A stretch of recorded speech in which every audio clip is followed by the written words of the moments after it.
뉴섬 주지사 소환이 압도적으로 부결됐습니다. 민주당 지지자들이 결집하면서 반트럼프 분위기가 확산됐습니다. LA 한인타운 공립학교에 그려진 수정된 우길기 문양 벽화의 제막식이 거행됐습니다. 수정된 벽화에는 한국의 국화인 무궁화와 한인의 모습 그리고 신성한 공황새의 모습이 담겼습니다. 북한은 순항미사일에 이어 2발의 탄도미사일을 또다시 발사했습니다. 미 국무부와 유엔 안보리는 유엔 결의를 위반했다고 규탄했습니다. 미국의 누적 코로나 사망자 수가 전 인구의 0.2%, 66만 3천 명을 넘어서기 시작했습니다. 접종률이 낮은 남부주에서는 아직도 계속 확산되고 있습니다. LA시 선거구 재조정위원회가 한인타운 선거구 단일화에 대해 사실상 만장일치로 찬성했습니다. 이제는 한인타운 구역 안에 대한 합의안을 도출하는 문제가 남았습니다. LA 한인타운 공립학교에 수정된 우길기 문양 벽화가 오늘 공개됐습니다. 한국의 국화인 무궁화와 봉황 그리고 한국인 모습을 담았습니다. 관련 소식은 잠시 뒤에 전해드리겠습니다. 네, 주지사 소환 요구가 결국 부결됐습니다. 민주당 지지표가 결집하면서 소환 반대가 압도적으로 많았습니다. 하지만 뉴섬 주지사 개인에 대한 지지라기보다는 민주당 정책에 대한 찬성이었다는 분석입니다. 먼저 전용 기자가 투표 결과부터 보도하겠습니다. 어제 실시된 캘리포니아 주지사 소환 선거. 뉴섬 주지사의 예상을 넘어서는 압승으로 끝났습니다. 소환에 반대한 유권자는 64%로 찬성 유권자의 거의 2배 가까이 됐습니다. 특히 샌프란시스코와 샌호세 등 북가주 도심 지역에서는 무려 80% 이상이 소환에 반대했습니다. LA 카운티에서도 71%가 소환 반대에 표를 던졌습니다. No is not the only thing that was expressed tonight. I want to focus on what we said yes to as a state. We said yes to science. We said yes to vaccines. We said yes to ending this pandemic. 전문가들은 바이든 대통령부터 오바마 전 대통령까지 총동원한 민주당 선거 전략의 승리로 평가하고 있습니다. 이번 소환 선거를 반트럼프 캠페인으로 규정하고 민주당 표심을 집결시킨 것이 효과를 봤다는 겁니다. 특히 마스크 착용과 백신 접종 의무화를 반대하는 상대 공화당 후보에 대한 공격이 주요했다는 평가입니다. 델타 변이 확산 등 방역을 우려하는 유권자들을 대거 움직였다는 분석입니다. 하지만 이번 선거에서 주지사로 일군 업적보다는 정치 프레임이 더 부각됐다는 점은 뉴섬 측의 우려로 작용하고 있습니다. 내년 11월 선거에서 재선에 성공하려면 보다 단단한 정치적 입지를 굳혀야 한다는 숙제를 안게 됐습니다. LA에서 SBS 전영웅입니다. 네, LA 한인타운 한복판 공립학교에 그려진 우길기 문양 벽화가 그동안의 수정 작업을 모두 마치고 오늘 공개됐습니다. 우길기는 사라졌습니다. 대신에 한국의 국화인 무궁화와 봉황 그리고 한국인 모습을 담았습니다. 이재린 기자가 취재했습니다. 가림막이 거치고 벽화가 서서히 모습을 드러냅니다. 벽화 왼쪽 상단에 그려진 봉황. 조선시대부터 군왕의 상징으로 표현된 상상의 새, 신성하고 상스러운 기운을 담았습니다. 벽화 곳곳에는 대한민국의 국화인 무궁화도 새겨졌습니다. 또 오른쪽 위에 그려진 이 아시안 남성, 로버트 케네디 공립학교가 건립되기 전인 지난 1960년대 엠바서더 호텔에서 근무했던 한인 남성의 모습입니다.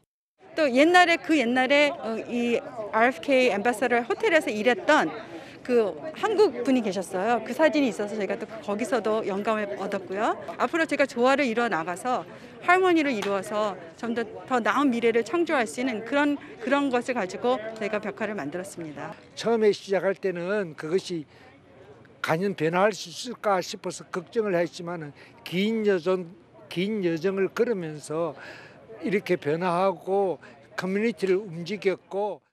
LA 통합교육부 관계자들은 우길기 문양에 대해 교육과 일깨움을 준 한인 사회에 감사 인사를 전하기도 했습니다. Thank you so much for being our teachers, for being our guides and ensuring that this space here is recognized as one that our future generations will definitely cherish and learn from. 당시 호텔에서 화려한 공연을 펼쳤던 할리우드 유명 배우 아바 가드너를 중심으로 한국과 멕시코, 과테말라 등 다양한 민족과 문화를 표현하는 벽화로 재탄생한 우길기 벽화. 한인 사회의 꾸준한 목소리로 이뤄낸 성과라는 평가입니다. LA에서 SBS 이재린입니다. 네, 다음은 북한의 탄도미사일 발사 소식을 집중해서 보도하겠습니다. 미 국무부와 유엔 안보리는 북한의 탄도미사일 발사를 한 목소리로 규탄했습니다. 하지만 외교적인 해법을 강조했습니다. 미 국무부는 대화를 통한 비핵화가 목표라는 점을 다시 강조했습니다. 김수영 특파원이 워싱턴에서 보도하겠습니다. 북한이 발사한 두 발의 탄도미사일에 대해 미 국무부는 유엔 안보리 결의를 여러 건 위반한 것이라며 다른 국가를 위협한 북한을 규탄한다고 밝혔습니다. We do condemn the DPRK's missile launches. These missile launches are in violation of multiple UN Security Council resolutions. 그러면서도 미국은 외교적인 대화를 통해 한반도 비핵화를 달성하는 게 목표라는 점을 분명히 했습니다. Dialogue will allow us to pursue our ultimate objective, the denuclearization of the Korean Peninsula. We have no hostile intent. 유엔 안보리는 프랑스와 에스토니아의 요청에 따라 북한의 탄도미사일 발사를 논의하기 위한 긴급회의를 열었습니다.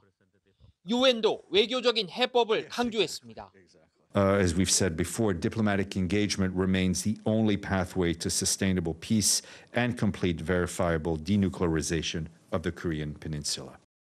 비핵화 협상도 하기 전에 북한이 도발하면 제재 완화 양보를 얻을 수 있다는 나쁜 선례를 만들지 않겠다는 게 바이든 행정부의 뜻으로 보입니다.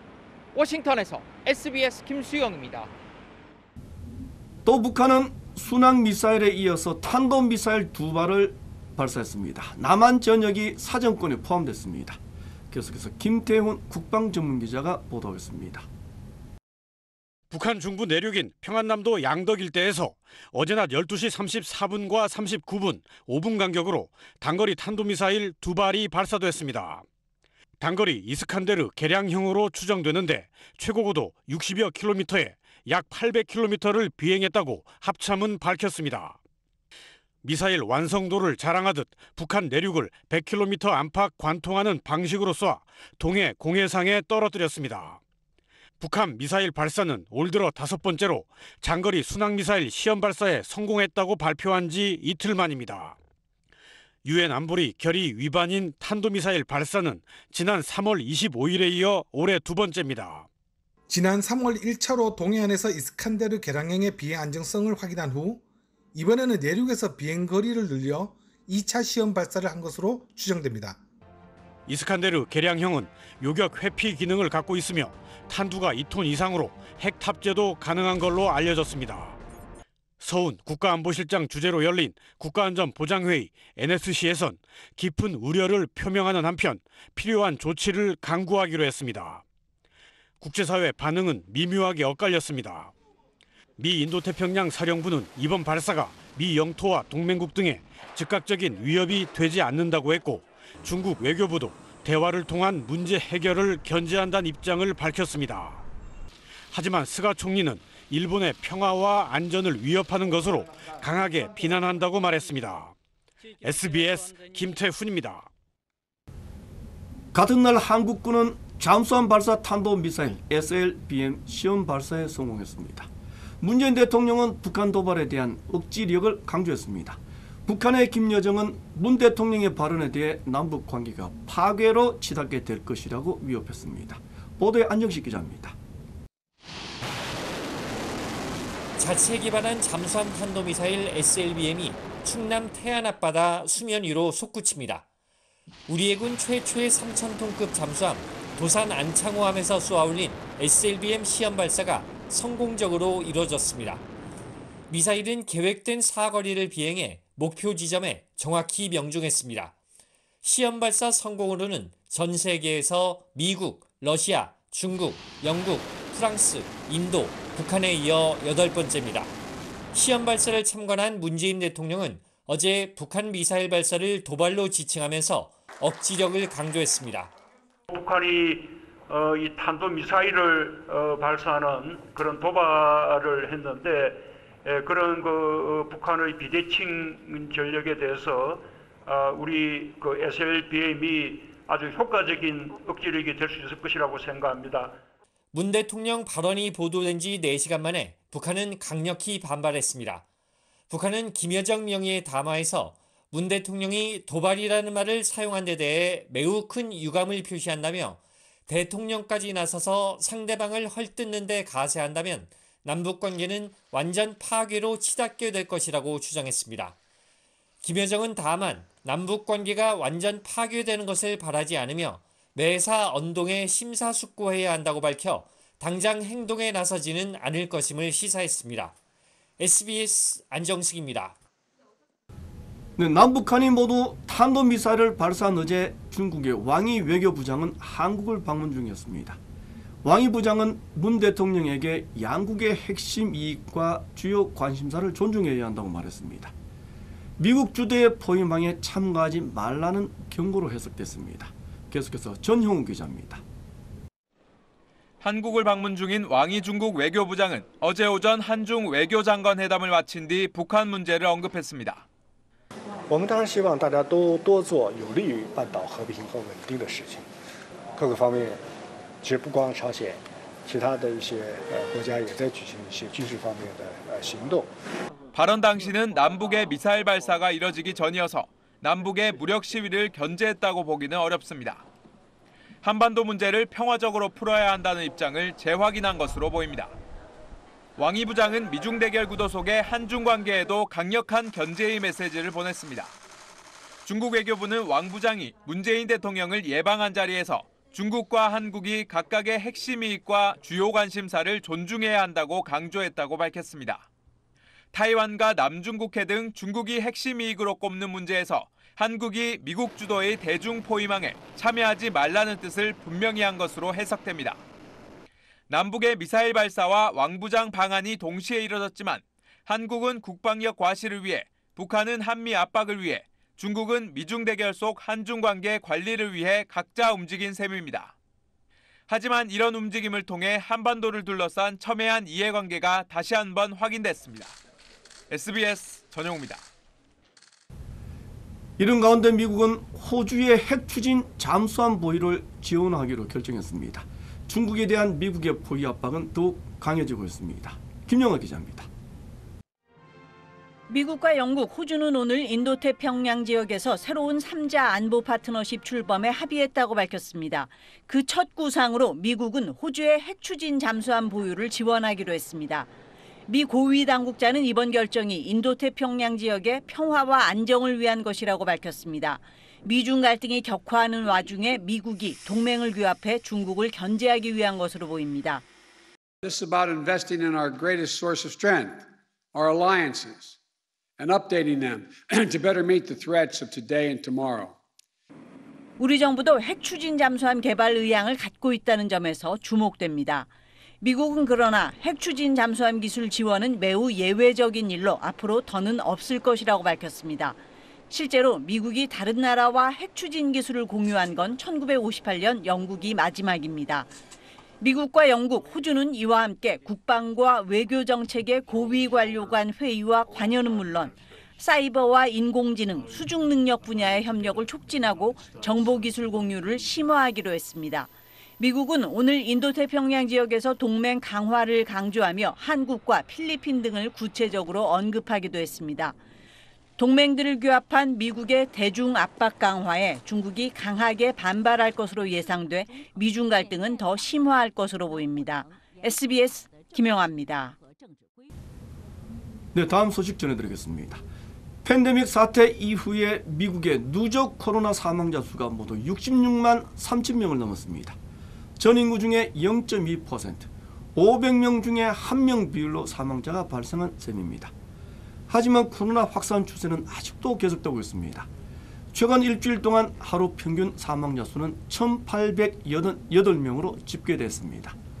지난 3월 이후 가장 높은 수준입니다.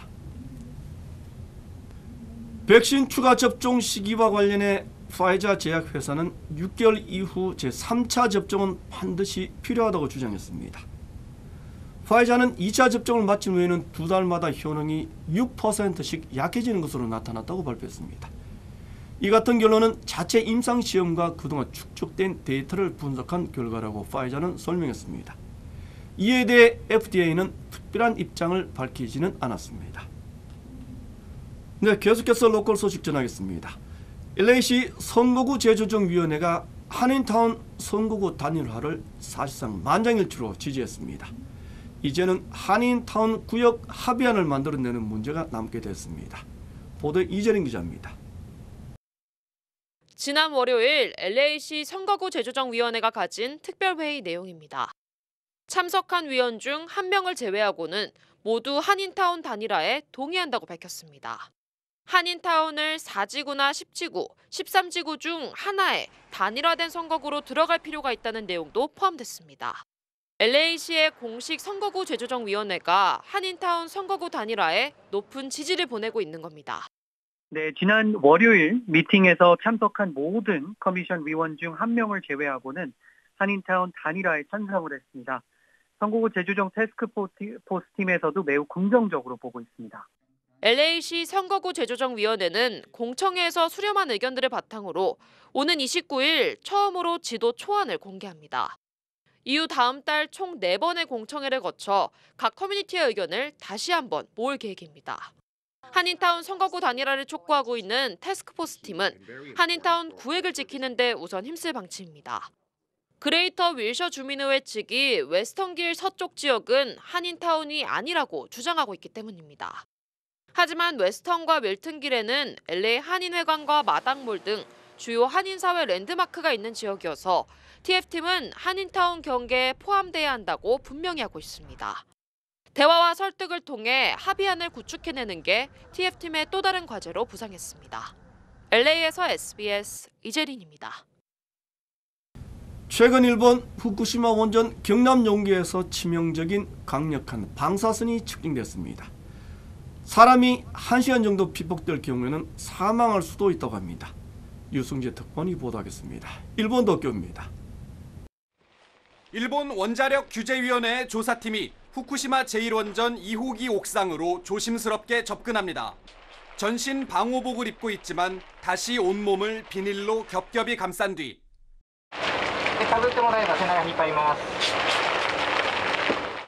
방사선량 측정기와 카메라가 장착된 로봇을 투입합니다.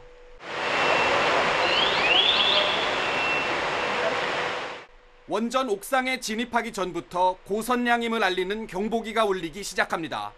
원전 경남 용기의 상단에는 노심에서 나오는 방사성 물질을 차단하기 위해 지름 12m, 두께 60cm짜리 철근 콘크리트 뚜껑이 석장 겹쳐져 있습니다. 그런데 가장 바깥쪽 뚜껑에 7cm 깊이의 구멍을 내고 측정한 결과 시간당 1.2시버트의 강력한 방사선이 확인됐습니다.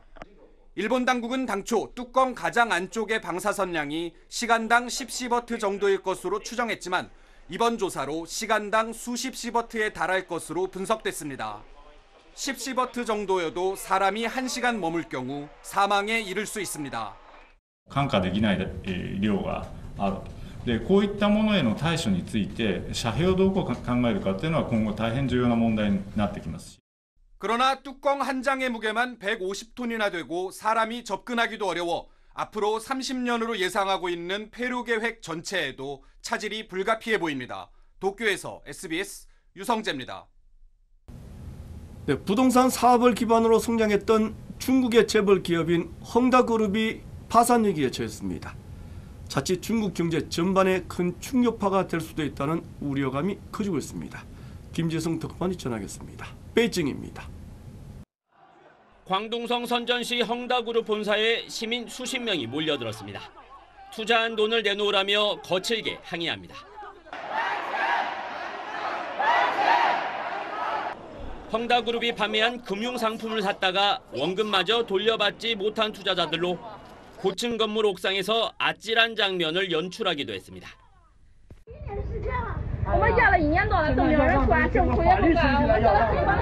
부동산 개발로 시작한 헝다그룹은 개발 붐을 타고 중국 3대 부동산 재벌 중 하나로 자리 잡았습니다. 이후 금융과 전기차 사업에 이어 테마파크와 관광, 헬스케어 등으로 문어발식 사업 확장을 해왔습니다. 4년 전엔 그룹 슈자인 회장이 중국 최고 부자에 오르기도 했습니다. 하지만 부동산 시장 안정을 위해 당국이 규제에 나서면서 국유은행들이 대출 회수에 나섰고 헝다그룹은 결국 심각한 유동성 위기에 빠졌습니다. 헝다그룹이 베이징 시내에 만든 쇼핑몰입니다. 이렇게 상점마다 임대문의 표지판이 붙어 있을 정도로 상가가 텅 비었습니다. 헝다그룹의 부채는 무려 353조 원으로 파산 수순을 밟게 될 것이란 관측이 지배적입니다. In the past few years, the Chinese authorities have shown determination to keep China's unsustainable debt problem down. 헝다그룹이 붕괴할 경우 부동산 시장은 물론 중국 경제에도 큰 충격파가 될 수 있다는 우려가 나오고 있습니다. 베이징에서 SBS 김치덕입니다. 네, 내년도 회계 연도가 시작되는 다음 달 이민 문호에서 취업 이민은 대부분이 오픈된 상태를 유지했습니다. 전국의 주요 한인사회 소식을 종합했습니다. 이원정 기자입니다. 캘리포니아주 국유림들이 대부분 오늘 재개장됩니다. 연방산림국은 당초 예정일이었던 17일보다 이른 오늘 밤 11시 59분부터 폐쇄했던 국유림들을 다시 오픈한다고 밝혔습니다. 하지만 남가주에 위치한 로스파드레스와 엔젤레스, 샌버나디노 그리고 클리브랜드 국유림 등 4곳은 오는 22일 자정까지 폐쇄가 연장됐습니다. 연방우정국이 남가주 지역에서 잇따라 직원 채용 박람회를 진행합니다. 우정국은 4만여 명의 계약직 직원을 채용할 계획이라며 오늘부터 29일까지 렌초 쿠카몬가와 산타모니카, 벤나이스, LA, 얼바인 등에서 채용 박람회가 열린다며 많은 주민들의 관심과 지원을 당부했습니다. 오는 10월부터 영주권 신청자는 코로나 백신 접종 기록을 제출해야 합니다. 연방이민서비스국은 10월 1일부터 영주권 신청을 위한 신체 검사를 받을 때 코로나 백신 접종을 완료했다는 기록을 의사에게 제출해야만 신체 검사 증명서를 발급받을 수 있다고 밝혔습니다. 한인 여성 물리학자가 122년 역사를 가진 미 물리학회 회장으로 선임됐습니다. 시카고 대학은 김영기 물리학교 석좌 교수가 미 물리학회 선거에서 차차기 회장으로 선출됐다고 밝혔습니다. 김 교수는 한국에서 고려대 물리학과를 졸업하고 미국으로 유학와 유리천장을 깨고 5만 5천 명의 회원을 둔 미 물리학회 수장에 오르게 됐습니다. 하와이주가 전자백신 완료증 스마트 헬스 카드 서비스를 시작했습니다. 주정부는 백신 접종을 완료한 주민들이 주정부 여행객 등록 사이트 세이프 트래블 하와이의 홈페이지에서 본인의 계정을 만든 후 스마트폰 앱을 통해 QR코드를 받을 수 있다고 밝혔습니다. 네, 고발 사주 의혹에 대해 검찰이 전격적으로 수사에 착수했습니다. 공수처와 같은 사안을 나란히 수사하게 됐습니다. 윤석열 전 총장의 공직선거법 위반 여부부터 철저하게 확인한다는 방침입니다. 배준우 기자입니다. 이번 의혹의 고발 대상으로 올라있는 열린우리당 황희석, 최강욱 의원은 그제 윤석열 전 검찰총장 등을 선거방해 등 5가지 혐의로 대검에 고소했습니다. 국민들이 현혹되지 않으시도록 낱낱이 좀 사실에 기초해서 진상을 규명해 주셨으면 좋겠다는 생각입니다. 대검찰청은 이 사건을 서울중앙지검으로 내려보냈고 해당 사건은 공공수사 1부에 배당됐습니다. 검찰 공공수사부는 선거 관련 사건 등을 담당하는 부서입니다. 검찰 관계자는 우선 윤석열 전 총장 등의 공직선거법 위반 여부를 들여다볼 것이라고 밝혔습니다. 수사팀은 공공수사 1부와 디지털 범죄 수사 경험이 있는 검사를 포함해 7명에서 8명 규모로 꾸리는 걸로 알려졌습니다. 대검 감찰부가 진행 중인 진상조사에 참여했던 검사 2명도 이번 수사에 합류할 걸로 알려졌습니다. 검찰 관계자는 고소 사건을 일선에 배당한 거라고 설명했지만 해당 의혹과 관련한 사실규명에 진상조사만으로는 한계가 있어 강제 수사가 가능한 수사로 전환한 것이라는 해석이 더 많습니다. 하지만 대검 차원의 진상조사는 계속 진행될 거라고 설명했습니다. 이렇게 검찰이 수사체제로 전환함에 따라 검찰과 공수처가 같은 내용을 놓고 각각 수사를 진행하는 상황이 됐습니다. 이에 대해 검찰은 공수처와 중복되지 않도록 잘 협조하겠다고 밝혔고 공수처도 검찰의 수사 범위가 있으니 진행 상황을 지켜보겠다고 언급했습니다. SBS 배준우입니다. 네, 한국에서 골목 상권을 다 죽이고 있다는 비판에 직면한 카카오그룹. 해외에 진출하겠다는 근본적인 개혁안을 내놓았습니다. 하지만 한국 내 사업 구조를 개편하기가 쉽지 않을 것이라는 전망입니다. 한상훈 기자입니다. 카카오가 구상하고 있는 해외 진출의 핵심은 컨텐츠입니다.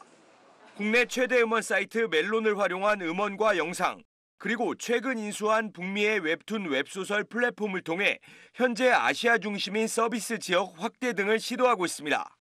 저희가 한국 웹툰을 중심으로 해서 다양한 콘텐츠 비즈니스를 전개를 하고 있고요.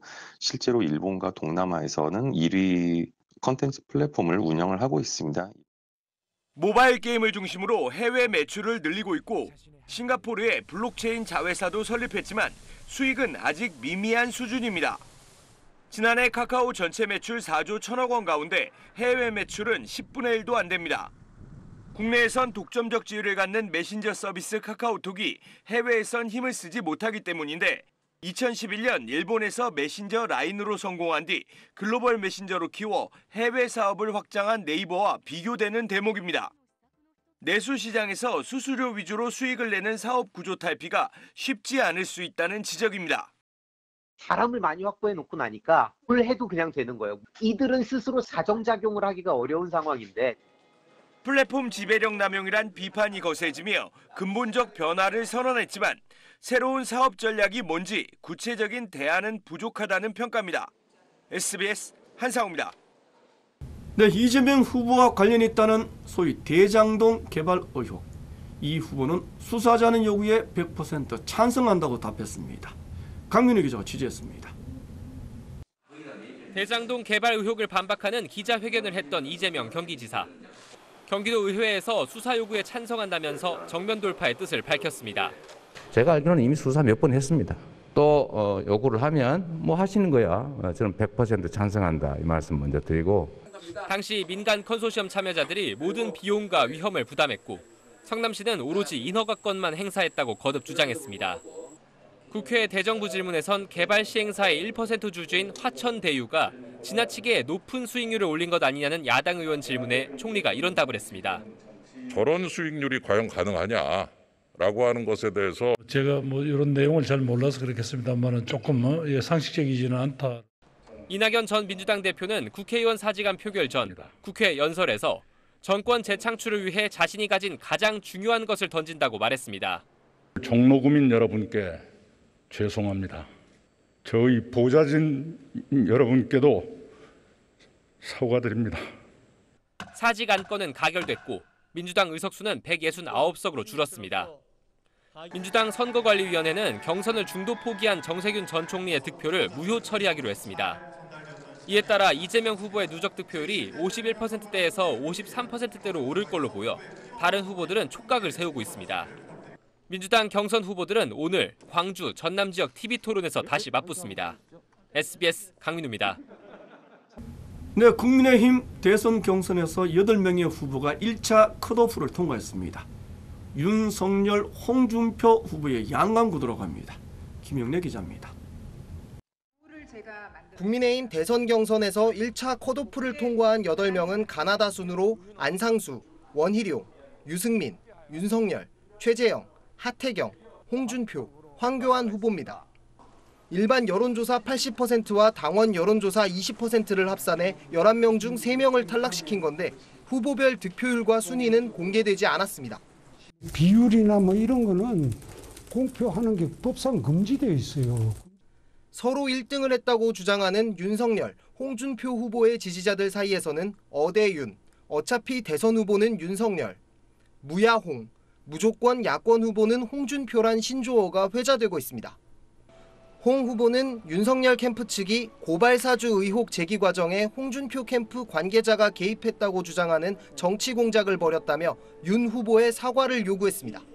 헛된 정치 공작하는데 그 사람들은 나의 상대도 안 되고 깜도 아닙니다.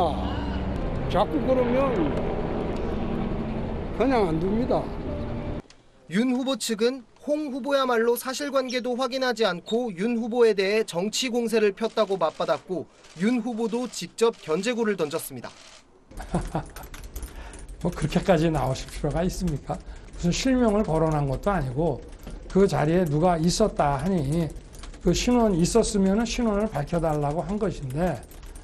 유승민 후보는 TV 토론이 시작되는 만큼 자신의 강점이 드러날 거라고 주장했고, 최재형 후보는 초심으로 돌아가겠다며 캠프를 해체하겠다고 선언했습니다. 이런 가운데 윤석열 후보가 그제 대학생들과 만난 자리에서 경제에서의 기술력을 강조하며 한 아프리카 손발 노동 발언이 비판의 도마에 올랐습니다. 손발로 이런 노동으로 하는, 그렇게 해갖고는 되는 건 하나도 없어. 그거는 이제 인도도 안 해. 저 아프리카나 이제 하는 것이고. 후보들은 내일 첫 TV 토론회에서 숨겨놓았던 발톱을 드러낼 예정입니다. SBS 김영래입니다.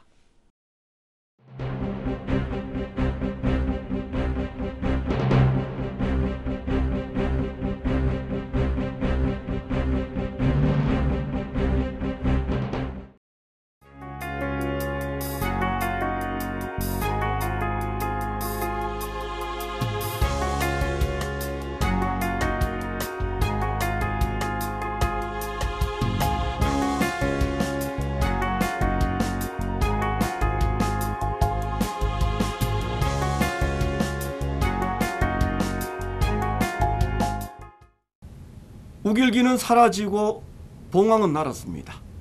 무궁화 꽃은 다시 피었습니다. 한인타운을 일군 한인 남성의 모습도 담았습니다. 우길기 문양 벽화가 이제는 아바가드너 벽화로 다시 탄생했습니다. 다양한 커뮤니티의 다양한 문화가 한 폭의 그림 속으로 되살아났습니다. 잔악했던 일본 제국주의는 물러가고 상생의 조화가 가득 찼습니다. 3년에 걸친 한인 사회의 요구가 결실을 맺은 날, 오늘은 2021년 9월 15일입니다. 이명수 마치겠습니다. 고맙습니다.